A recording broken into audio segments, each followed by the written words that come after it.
ஆனால் தன்னுடைய குடும்பத்தையே ஒரு செய்தி குடும்பமாக மாற்றி குடும்பத்திற்காக பங்கிற்காக திருவைக்காக வாழ்கின்ற குடும்பங்கள் என்று நாம் நினைத்தோம் என்றால் எதிர்பார்த்தோம் என்றால் நிச்சயம் சொந்தமாகத்தானே.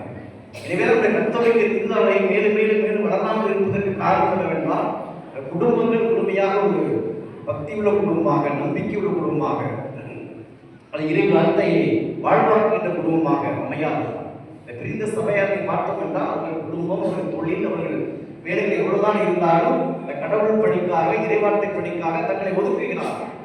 அப்ப அவருடைய குடும்பங்கள் அவர்களும் ஆசிரியப்படுகிறார்கள். இந்த சபையின் பணவை வளர்வதற்கு உதவியாக இருக்கிறது, வளர்வதற்கு உதவியாக இருக்கிறார்கள். அவை நம்முடைய கத்தோலிக்க திருவையில் ஏதோ கோவிலுக்கு போனால் என்ற ஒரு 30-40% பேர் அது அவர்களோடு முடித்துக் கொள்கிறோம். நிறைய பேர் இந்த 20-30% கோயிலுக்கு அதுக்கு வருது. நம்மளுக்கு தெரியும். மக்கள்லாம் பார்த்தோம்னா 1000 குடும்பம் இருந்தால் எப்படி ஒரு 4000 மக்களாச்சும் கோயிலுக்கு வரணும். உங்க பங்கிலே நீங்களே எண்ணிப்பார்கள் எத்தனை குடும்பங்கள், எத்தனை பேர் ஞாயிற்றுக்கிழமை குடிச்சு போடுறாங்க. ஆக இவ்வாறு நம்முடைய பக்தி நம்முடைய